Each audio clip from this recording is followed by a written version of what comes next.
And at that point, the condition that I had hadn't come back. So I had all this hope of using prosthetic, and all these dreams that I had were still real. So I could still do Everest. I could still.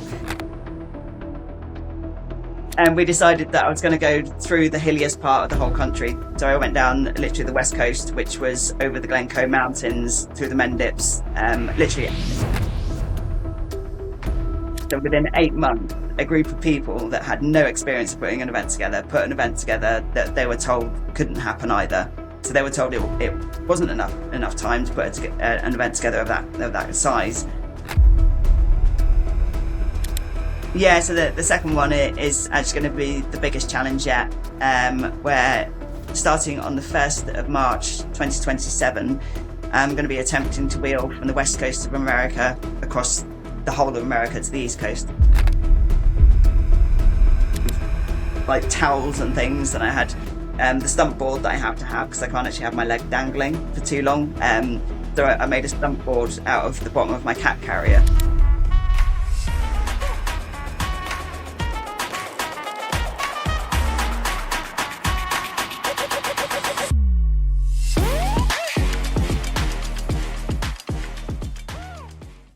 Lexi, thanks for joining me on the show today, the Career Clarity podcast. With me, Ryan Gonsalves. Lexi, I'm looking forward to our conversation because, well, actually, there's so much to learn about your story, what you're going through, and effectively how you're balancing everything you do, including, as you've just told me, your 4 a.m. starts. So thanks for joining me. No worries. Lovely to be here. Great. And look, one of the bits that I was saying is the great thing about meeting someone like yourself is talking about. I know this is about that career clarity and finding transition, and so much of that comes down to being comfortable and focused in what we are doing in our day-to-day life. And you certainly strike me as someone who has got a focus and is working really hard to sort of get the best out of everything that you can do. Yeah, pretty much. That's pretty much what I spend all my time doing. Is there's always a next goal, a next challenge that I'm always working towards. So that's literally how my life is. Yeah.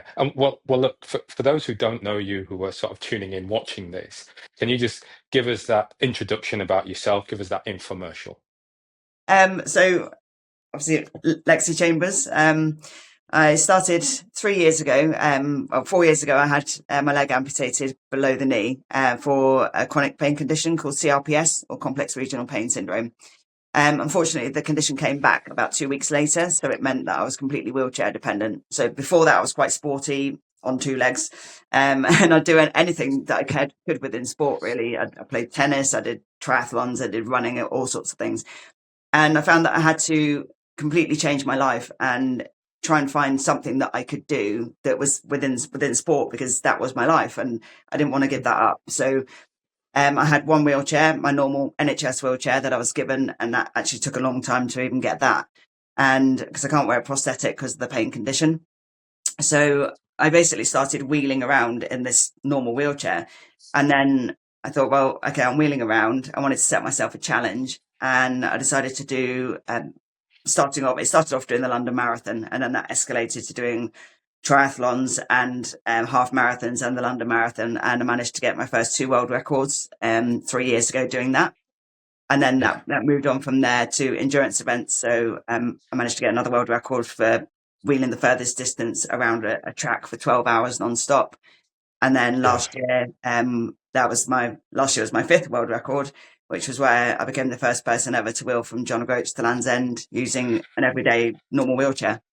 So, and now I'm preparing for the next 2 events. So it's kind of escalated. My gosh. Yeah, I've got to start with these world records and the things that you're doing. They seem like world records that are bathed in endurance, in pain, in agony, and really put yourself through these things. Tell me that you're enjoying them whilst you're doing it, though. Yeah, it's weird. It's like a therapy for me in a way. So because I've got this pain condition that is no getting around it, is very severe. So I'm in about 8 out of 10 pain all the time. So from a scale from 0 to 10, 0 being no pain, 10 being the worst ever, I literally live at an 8. And that can escalate to 10 plus at the drop of a hat. It just does it when it feels like it. There's no treatment. there's no medication that works. So finding training and doing the most extreme training that I possibly can, it's almost like that old thing that people say to you, oh, I've hurt my foot, and then someone says, I'm going to punch you in the arm and it'll stop that pain hurting. It's similar to that in a way. It doesn't make the pain go away. It makes it sort of a Oh, bit more manageable and gives you an alternate focus. So which is quite cool. So it works for me. right. So, well, I guess what you're saying is, well, firstly, amazing to be able to live with that type of pain. But what you're really saying as well is through sport or through that activity, it's well, it's not just a distraction. It's actually another focus, and that's sort of where it helps you channel your energy. And I don't know, do you get a state of I don't know a state of calmness or anything as you're sort of pushing yourself through these barriers? Yeah, I mean, I set myself goals all the time. So even in training, I kind of I'll set myself a goal mid training, or there's always something that I'm striving to achieve. And I don't know whether that's something that came recently or whether that's something that was from my past. I can't quite sort of fathom where that came from, but there's always something Yeah, that I'm setting myself. And when I'm wheeling along and things are going well, so if I have a flare up, it tends to be a bit rocky, but I'll keep going through it. But yeah. when things are going well, yeah, it's just like this is what I'm supposed to be doing, I suppose, kind of moment, which is quite nice. Yeah, yeah. Sorry, you've completely taken me off tangent from all the questions that I was going to ask. I'm now just Sorry. all fascinated about this. You and the pain and but more the goals that you've set yourself. Now, you did mention something there, which is you're not sure if this is a relatively new thing, relative being, I guess, since the pain, since the amputation, and being wheelchair bound. So. I guess for my benefit, and I'll pretend I'll say I'm asking for a friend, but I'm like, no, forget the audience. I'm interested. So prior to the amputation, talk to me then. What was it like for you growing up? What was and when you talk about being active in sport, talk me through that as well. Yeah. So I mean, when I was younger, I was always doing different sports. I never really, I suppose, excelled massively in one particular sport. So I did a lot of tennis and stuff when I was like very young, and then found rock climbing, and I absolutely loved it. And actually, my biggest dream ever, and it's still my biggest dream ever, was to climb Everest. And Mhm. the t-shirt. So, and in a way, some of these challenges, I kind of equate them to being my new Everest. And that's how I sort of see them, is that I can't actually do the Mhm. thing that I wanted to do back then, but I can emulate that by doing other things now. So I was really big into climbing, and absolutely loved it. But I've done quite a lot of sports. I competed in natural bodybuilding competitions when I was 17. So managed to get to sixth in the country, which wasn't too bad, I suppose, for that age. Um, but yeah, I think that's quite impressive. Yeah.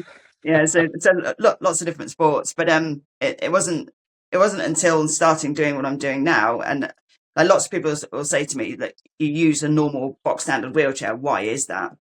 And Mm. so, I could use a sport chair. I could do Yeah. that way. And, it's not something that I haven't considered, because I think that's an amazing thing to do. And to be honest, I'd love to wheel a normal wheelchair on a track. But for me, it's bigger than just me doing a sport. It's hopefully trying to inspire other people to take up sport by using what kit they have, because Mm. or sport wheelchairs are really expensive. Not everybody has access to everyday sort of kit like that, but they do have their wheelchair Yes. that they're in. So with that wheelchair, they might realize that they can actually use that to engage in sport as well. What? So when you were doing sport beforehand, Yeah. right? Um, Obviously getting to sixth in terms of sort of natural weightlifting at that young age. I'm I'm interested then. What actually, I'll put it this way: what world records did you hold before 5 years ago? I didn't have any until then. No, right, Yeah. okay. And so, what and so, what was life for you then? What was your job? What were you actually doing in previously? So originally, when I left school, I was a fitness instructor. Yeah. I then worked on cruise ships for a while, and then after that, I kind of had this bit of a hiatus of I'd been teaching for so long, and working on ships is very tough. You work about 100 hours a week for very little Mm, pay. And I kind of came off cruise ships and I thought, well, I kind of want a new challenge. And it yeah, was my dad's fault. I literally asked my dad, I said, well, well, I don't know what to do next. And he was like, join the army. yeah, So I did. I literally joined the army, and yeah, that's where I ended up with the problems with my feet, which led to the mm, amputation eventually.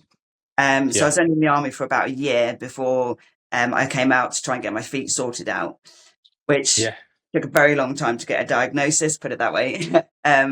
It was years before I actually got a diagnosis to find out what the original problem was. And yeah, at that time, again, I sort of believe that you only get one life and I didn't want to waste it. So I thought if I retrain as something else, then when I get to go back in the army, hopefully, I've got a trade to go mm, back in with. So I retrained as a registered nurse.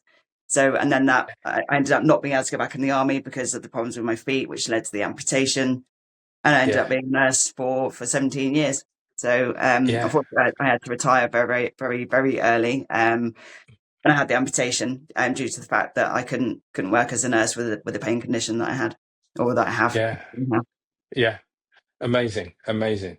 And you see, because from what I've known about you, it's that there are patches of that I can recognize. But I think the bit that now gets me is the inspiration to do what you're doing now. So Yeah, from these different pockets of your life, we've got being in the army, having to leave, learning something else, service oriented and giving back in that way. yeah, Then the amputation comes, and then this is all about finding that second wind. It's like you took that second wind, but you accelerated it, and you've gone much beyond, because now you have this goal orientation, which is being that best in the world or holding that world record. yeah. So what do you think has been that, I know there's probably not one particular point, but what are the sort of different events or things that have made you feel you have a voice, and you have something that you want to say? Um, it was a difficult one. I think it's probably a series of events more than anything. But originally, it was quite early on when I left hospital, and I was literally just wheeling around it in my kitchen. It was that simple, and thinking to myself, I'm not going to be wheelchair dependent for very long, because originally you get told it'd be 6 weeks, and at that point the condition that I had hadn't come back. So I had all this hope of using prosthetic, and all these dreams that I had were still real. So I could still do Everest. I could still do triathlons running on two legs. I could still do all these things that I thought was going to happen when I had this surgery. Mm, And I was like literally just whizzing around my kitchen, and I turned around to my other half, and it was like one of those kind of a weird moment that I just went, I wonder if I could wheel this chair all the way from John O'Groats to Land's End. And that's literally where everything started. And yeah. then I started researching it, found out that no one had ever done it before, which then came up with its whole other series of challenges. I then found out that um, no women had ever done most of the things that I was trying to do before, using an Right. everyday non-sport chair. So that's not the Mhm. reason why I decided to do it using the chair. It was literally, I thought, well, if no one's ever done it, is it possible? And that's where it Yeah. all became. And I just started training from literally that moment. I went out in Mhm. my chair. I think it was about 500 meters was my first ever training session, and my arms, my hands were killing me. It was like, I bet. wow. But, yeah, I mean, my other half laughs at me because she like turns around and says, most people would have sort of said, yeah, this is just stupid. What am I doing Yeah. at this point? I was just like, no, no, we'll keep going. It's like, well, today I did this, tomorrow I'm going to do further. And I just kept going and going. And it didn't seem to matter how much it hurt. Mhm. It was like, well, keep going more. And then when the pain condition came back, then that gave me the focus that I needed away from just thinking about this condition that's come back, and the sort of dreams and everything that I had being almost ripped away again for a second time. So Mhm. it gave me a life that I never anticipated in a way, which was Yeah. amazing. Yeah. I mean, it has. It's fascinating, and you questions in my head. It's like, wow, from this. Uh, well, I'm going to say adversity, but I'll come back and let's see if there might be a better phrase, or better word. But it's you there in the kitchen thinking, well, I wonder how far someone's pushed.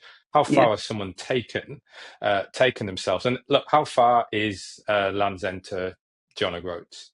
It's 1,500 kilometers, Oh, so just yeah, under a that's a lot. 1,000 miles. Yeah, that's a long way.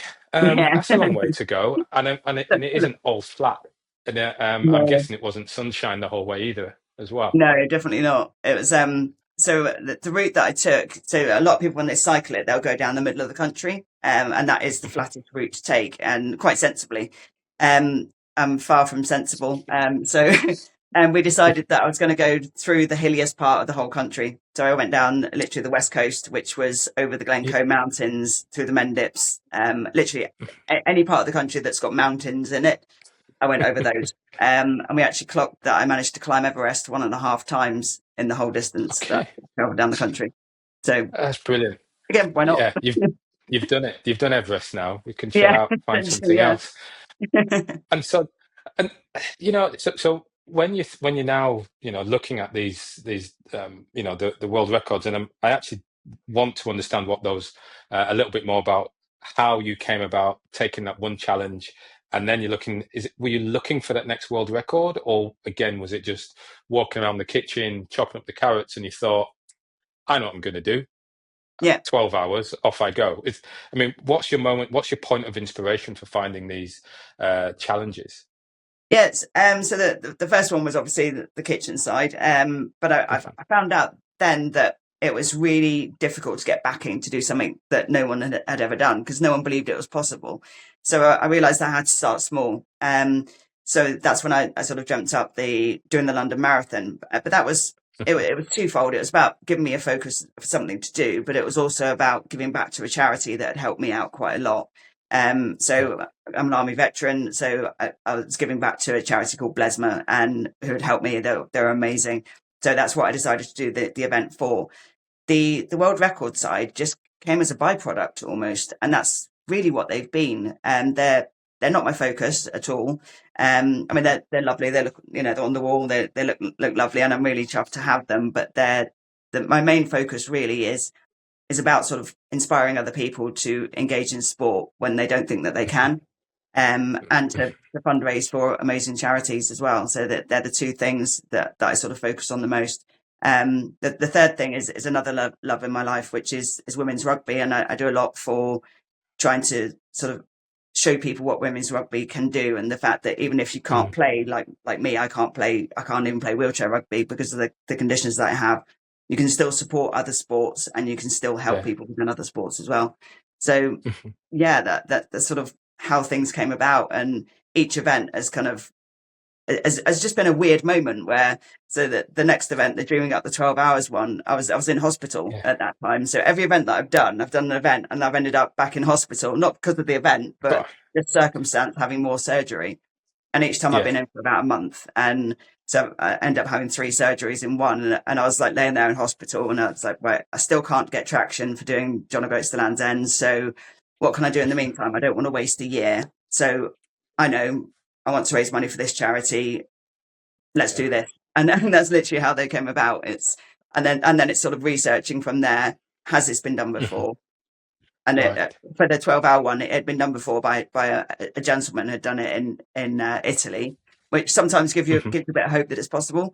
But after actually doing it, I found out that he'd done it on a track that was concrete. And I Oh. chose a track that was not. I chose a tartan track, which was basically like wheeling on sand for 12 hours.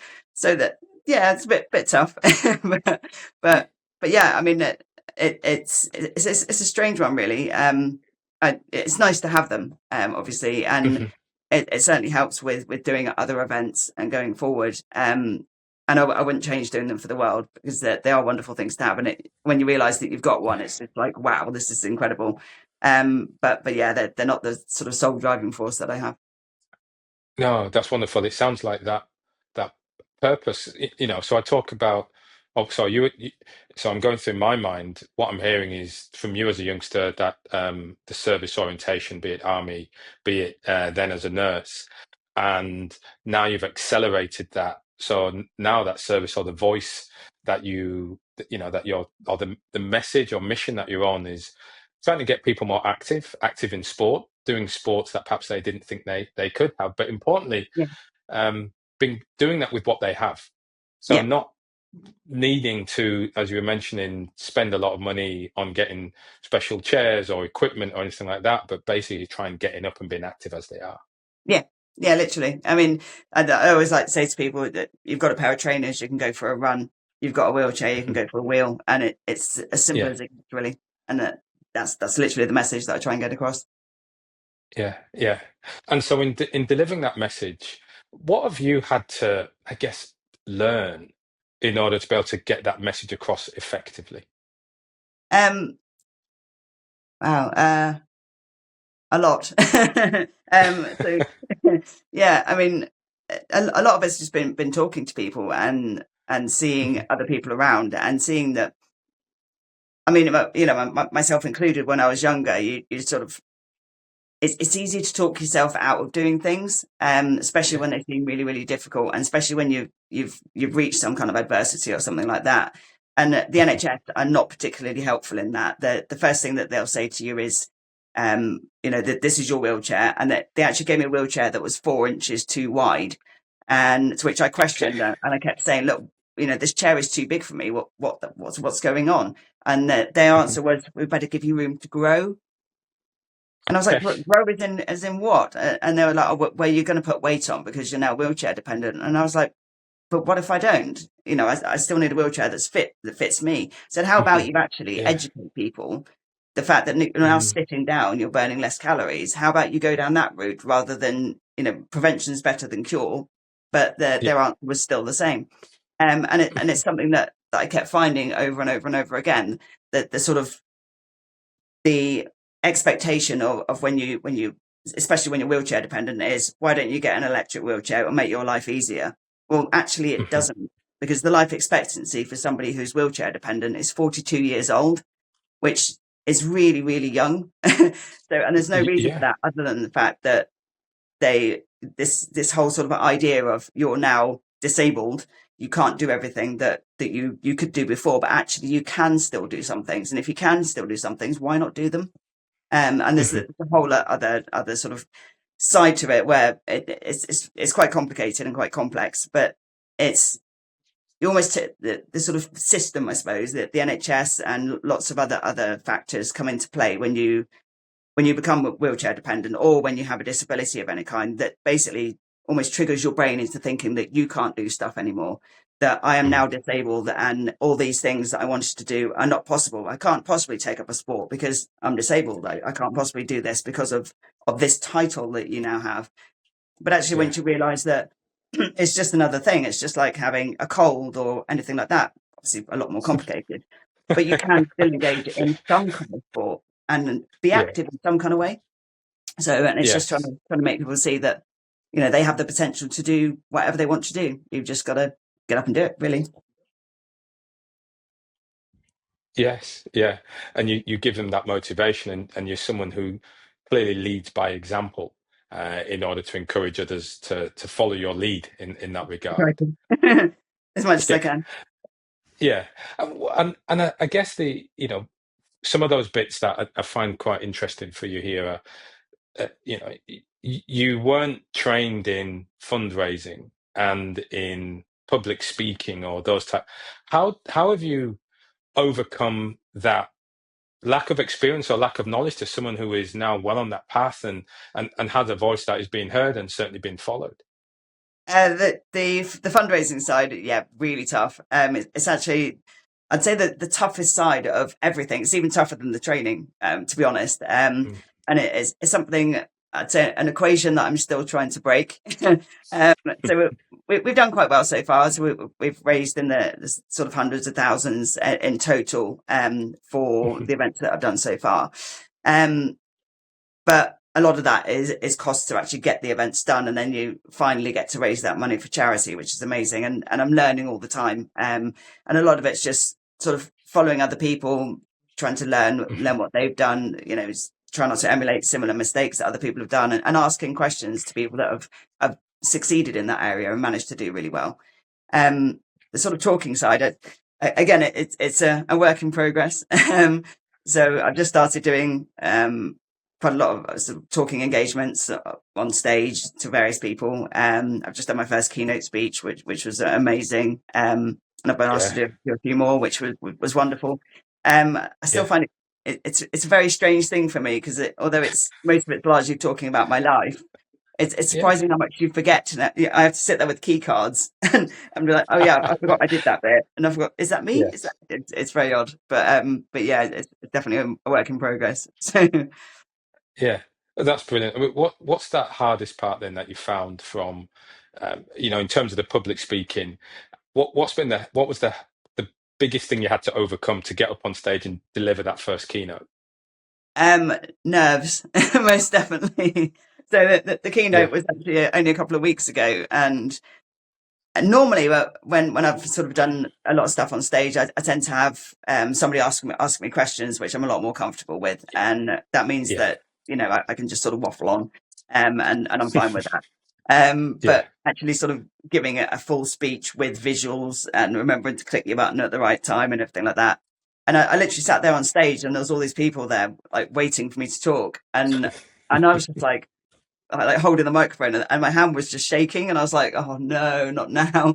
And it wasn't shaking. I mean, I was nervous, but part of the condition that I have also makes me shake sometimes, because I've Right. got three chronic pain conditions, and one of them does that, and I was like having to explain before I even got started that firstly I have Yeah. something called severe brain fog, so I'll forget what I'm talking about at some point. And my hand's going to shake. So I suppose in a way it was a nice opener, but that side was like, oh no, I didn't really want to have to go into this bit, but that was really nerve Mm. wracking. But yeah, once I Yeah. got going, it was actually okay. So Yeah. Well, honestly, I think it's wonderful that you were honest. You were open and honest when you got up on stage, and that probably, I'm sure, that helped the audience warm even more to you, because it's like, oh, great, that's exactly how I would feel. Now I'm going to listen, and yeah. so yeah, I think that's great, and kudos for getting up there and learning that piece. I mean, you know. When you were talking with your partner, deciding you were going to do the 15,000 kilometers, to what extent did you think, or did you have in mind, of the public speaking, the fundraising, and basically that sort of wave of following that you would create?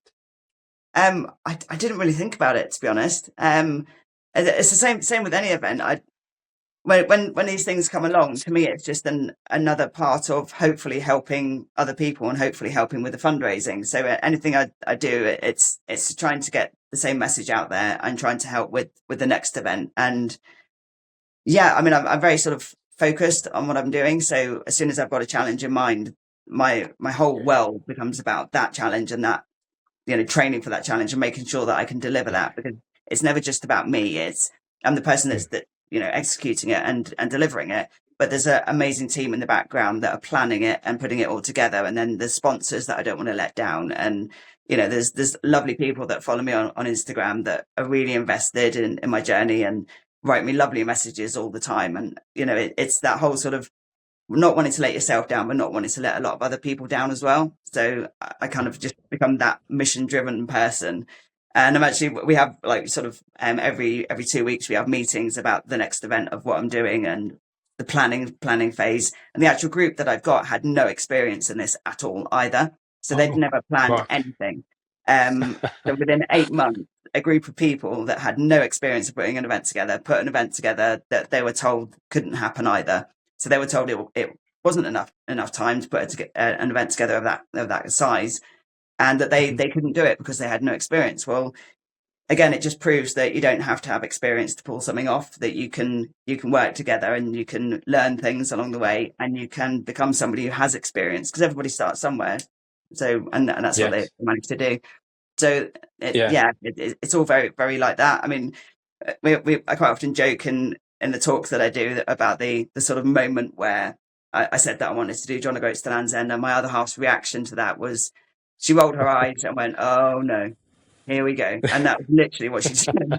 And because she knows me really well, we've been Yeah. together for like 18 years, and she knows that if I get an idea in my head, it never goes away. So it'll be there Yeah. literally until I eventually get to do it, and that's what John O'Groats to Land's End was for me. And then I think Yeah. she was kind of hoping at that point that was it, because I've been banging on Yeah. It about was it out three of your years. system. Yeah, Let's it's chill out done now. now. And then halfway through, I was like, oh, I was just wondering. So next year I would like to do, and then this year, the year after, I would like Yeah. to do. And it's like, oh no, we're never going to get a holiday. It's No. the same thing. And it's yeah, And it's like a constant joke within our household. But yeah. why stop Well, there? so well, indeed. I mean, so on that, why stop there? So based from where you are now, what's next? What are the next challenges that you've got on your list? Yeah, so there's two coming up that we're preparing for simultaneously. One, because it's going to take quite a lot of planning in comparison to John O'Groats to Land's End. So we planned that within 8 months. We need, well, essentially, it's going to be almost 2 years of planning by the time I get to the start line. And this year it is quite a big challenge for me. It's big in the fact that it's not as far as John O'Groats to Land's End. So that was 35 marathons in 35 days. This is, I'm going to be doing, starting the beginning of August, 10 ultra marathons in 10 days. So a little bit further. So In an 10 ultra days. marathon is Yeah.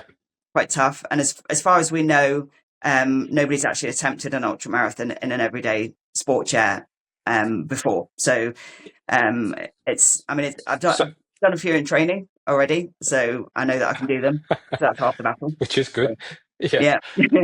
yeah, Yes. So you're going to do 10 ultramarathons in yeah, an everyday, 10 ultramarathons in 10 days in an everyday wheelchair. yeah, yeah. It's basically a Okay. wheelchair that's built for shopping, essentially. So Yeah. it's a wheelchair I Yes. do everything in, including training. Yeah. So, Yeah. Well, ultramarathon, how far is that? So how far are you going in total? yeah, so an ultra marathon is anything over a marathon distance. So a marathon distance is 42 kilometers or 26.2 miles. So I'm actually going to be doing 50 kilometers every single day. So I thought a nice round number. Also, it gets me from Why A not? to B. So I'm actually it's going to be part of the Rugby World Cup. So Yeah. I'm going to be raising money for an amazing charity called Child Fund Rugby, and I'm going to be carrying the Race to Rugby World Cup whistle. So which is a huge honour for anybody to do, but when you're a Yeah. massive rugby fan, yeah, carrying that whistle is just like an incredible thing. So I'll be starting in London and then wheeling all the way to Sunderland. So Yeah. I'm going to be starting on the 9th of August and arriving on the 19th. So which is going to be incredible. So I can't Yeah. wait to start. Geez, well, not only that, but I love what you've done there. You have to do it. You Yeah, can't even stop. It's like, no, right, we'll change the game. Oh, how far have you got? She got to Middlesbrough. All right, or York, we'll stop in York. Never mind, we'll just have the game. You can't do that. no, no. Literally, every day is that 50 kilometers, whether I like it or not. That's what's going to Yeah. happen. So, and doing John O'Groats to Land's End, we had some flexibility on days. I Yeah. had a start day and a finish day, and I actually finished in a way a day early on that one, which was great. So we kind of had to stop a bit earlier the day before to make sure that I did the last day and got there on time for when people were waiting for Yeah. me, which was Yeah, amazing. of course. So, but for this one, yeah, we can't do that. So it's dead on the 50 kilometers, whether it's chucking it down with rain Yeah. or whatever the weather wants like literally to throw at me, which it does do. And it Come actually on. makes the job a lot harder. But Yeah. yeah, It's August in England. It's summer. It's yeah, fine, isn't it? Surely. yeah, in theory, I'd hope. Yeah. Yeah. But And yeah, so, so training. So mhm. training for something like that for you. How do you fit training into your day? I mean, what does that day or that week sort of look like for you? Yeah, so I train 5 days out of 7 at the moment. That escalates to 6, and I also do what I call a test week where I'll be doing sort of 7 days straight. But my usual week is at the moment I do 2 45-kilometer wheels and one 42, which is a marathon. So I do one marathon and 2 wheels that are a bit more than a marathon. I do one track session, which is 2 hours interval session. So that's to sort of help with speed, and it also helps with emulating some of the hills that I have to go up. And Mhm. that there's no way of training for those. As I found out, they're just there, and you have to get over them somehow. So it's about trying to get the strength to get over them. And then Yeah. a gym session, which is about 2 hours long as well.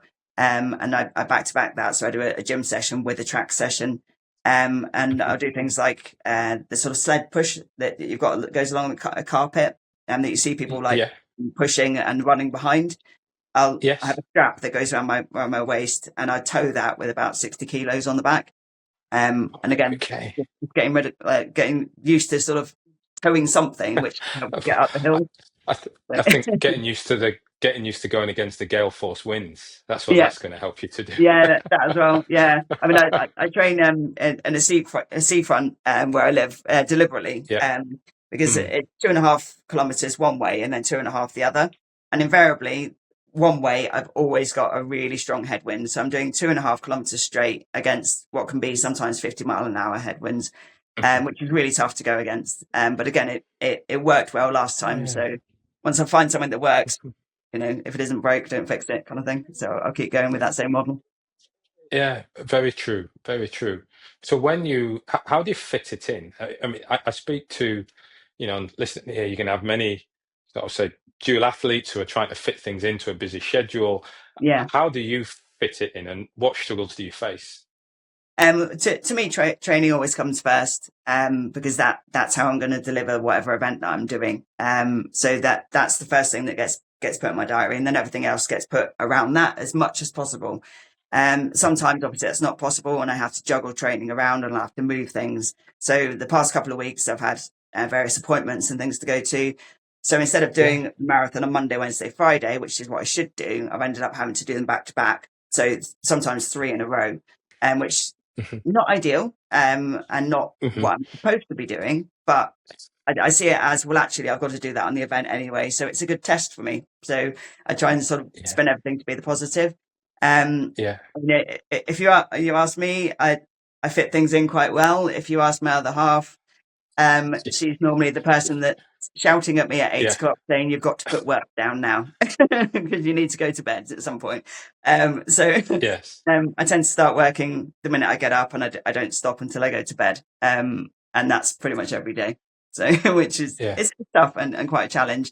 And then my body likes to throw annoying things in there, like having a flare up, and that can last anything from a Yeah. couple of hours to a day at a time. When that's happening, Mm. I can't do anything at all. I can't train unless I'm already training, and then I'll keep going. But if it starts Mm. beforehand, I can't actually drive to get anywhere. So yeah, it becomes a whole sort of annoying day for me of an enforced day off, put it that way. So, and then it Mm. can just swap things around if needs be. So yeah, I do the best I can. Yeah, yeah, and so with that, I'm interested then in that support crew.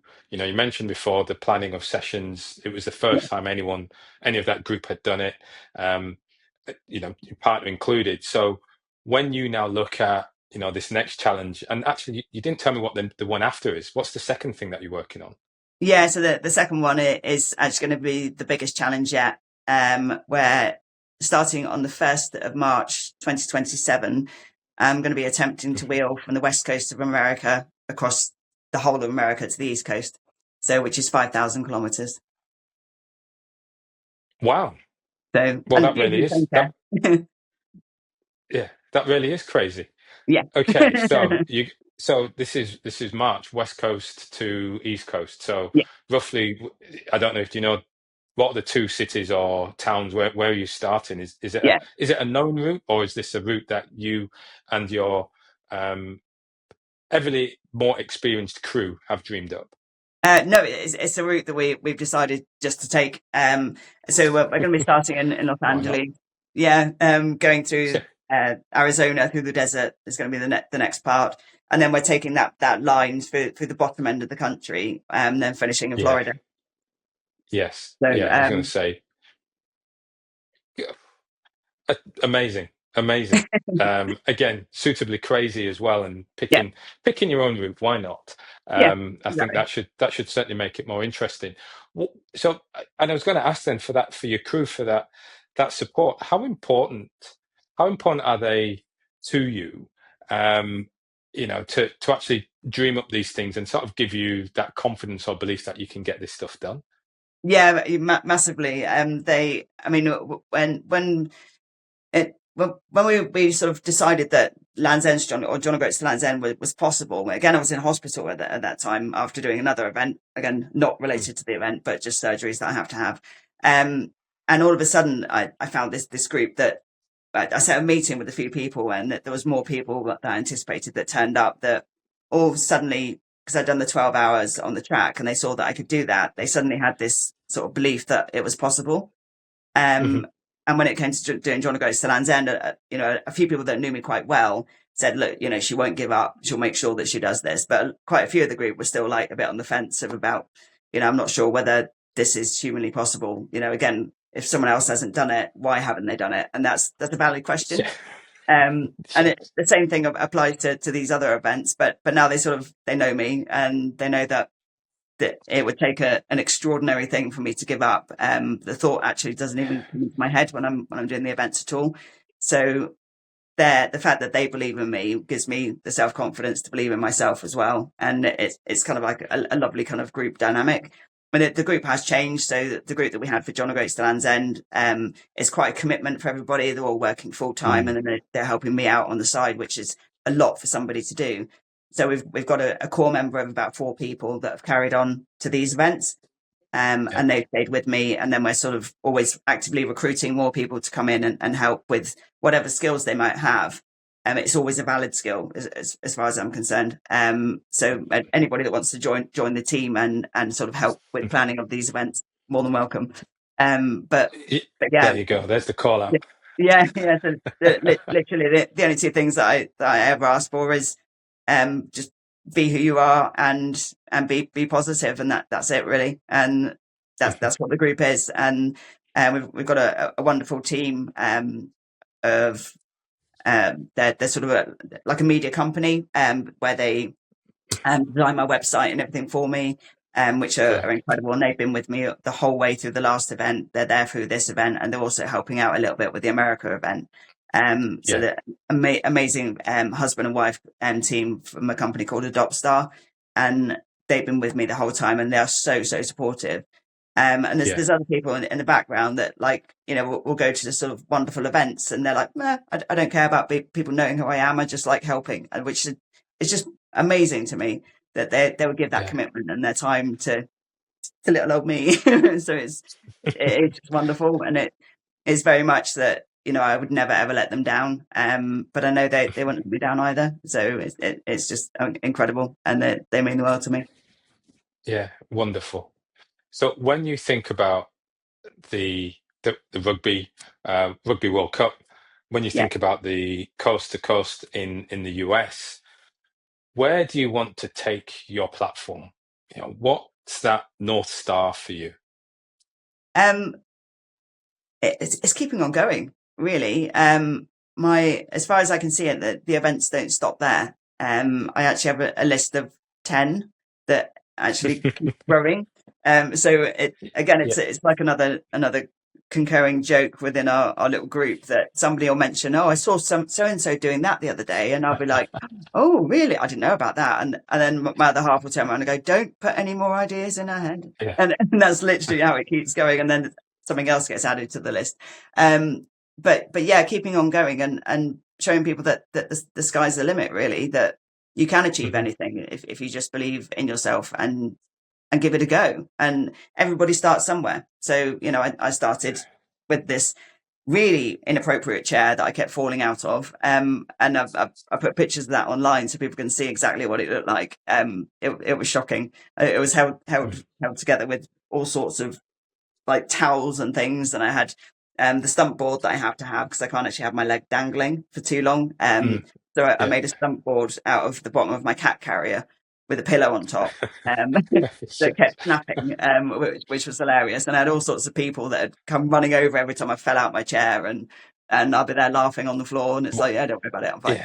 Yeah. But Yeah. yeah, everybody starts somewhere, and it's getting that sort of Yeah. across to people that I didn't just wake up one day and wheel these stupid distances. If you keep going with something, then you can achieve Mhm. whatever you want to achieve. I mean, for me personally, I actually don't know where it's going to end, to be honest. Hopefully with me keeping on going until I'm 90 plus, probably still doing Yeah. stupid things, but Nine. hopefully helping as Yeah. many people along the way as I can. Yeah. And look, and I think that's wonderful, that helping as many people along the way as you can. Yeah.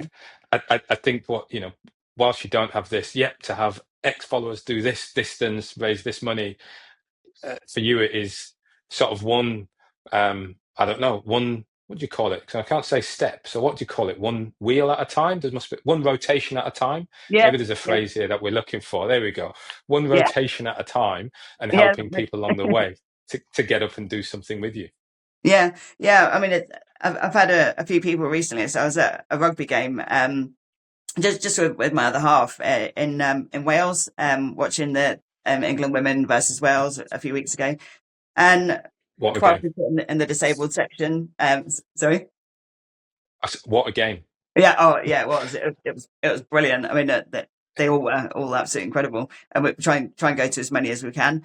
And I was just sometimes I'll sit in the sort of disabled section, sometimes I won't. Sometimes I'll sit in the other section and I'll just crawl up the steps and sit in the seats with everybody else, and that's just what I do. But it was a Principality Stadium, amazing stadium, really great sort of disability section where you can actually see everything, which is really incredible. And all of a sudden, this lady like literally wheeled around the corner and like right in front of me, and she said, "Oh, are you that girl that did that journey down the country?" And I was like, "Yeah." And she was like, "Oh, after seeing what you've done, I've now decided to sign up and do a 5 kilometer or a 5K." And I was just like, "Wow." There you go. So Yeah. that's exactly what the sort of thing I was hoping to achieve at some point. So when you talk about achievement, that to me is a massive achievement. And I was like almost in tears. I was so blown away, and I was just like, we'll stay in touch, and if you've got any questions, I'm more Yeah. than happy to help, or let me know how it goes. And that was just amazing. She'd never thought about doing anything before, but she realised it was possible, and that's just incredible to me. So I love that. That was brilliant. Yeah. No, I do. I think it is great. And look, I think you've been dropping anecdotes and guidance and advice throughout this conversation. But I'll just ask you directly, what is the message? What is it that you are, for people who are listening to this thinking, can I do it? Oh, no, maybe I can't get up. I can't do that sport. What advice, what guidance would you give to them? I'd just say, just give it a go. So you never know till you try. So everybody has your mind's very good at playing tricks on you, and as soon as you decide to do something, especially when it's what other people would conceive as being bonkers, or they'd say it's not possible, don't listen to it. Just give it a go and see where you end up, and you'll be amazed at what you can achieve and what your body will do. So that's what I'd always say to people. Brilliant. Now, Lexi, people are going to want to follow your story. They want to get in contact. I actually think you're going to have people who are going to want to race or at least come and train with you or Yeah. do something along those lines. What's the best way for them to follow your story or possibly even get in touch? So for following the stories, I use all social media, but I use LinkedIn and Instagram the most. So Instagram is just lexi.alex.chambers. So my middle name is spelt funny, so it's ALYX. So lexi.alex.chambers. LinkedIn is at Lexi Alex. And my website is lexichambers.com, which at the moment is under end-to-end.com. Which you'll still find, it'll still direct you to the same website. Our website's just actually being changed at the moment, and Yeah. it should be, hopefully, if everything goes well, by the end of next week, it'll be rebranded as a total website. Because at the moment I've got two. So I've got a blog website, which is Mhm. lexichambers.com, which if you look at the blog entries, I'm very, very open and very honest about sort of the whole of the Land's End, or do you want to go to the Land's End journey, and you've got Yeah. updates from every single day, and then it's sort of training sessions, and there's other bits in there to sort of help people if they're going into hospital, in my opinion, what you should take with you, and random things like that. Also, if you have an amputation, what to expect. And so I'm quite honest about everything on there. But these two Yeah. websites are going to be put together, and it's also going to have links to all the other challenges that I'm doing as well. So you can always follow me there and message me there.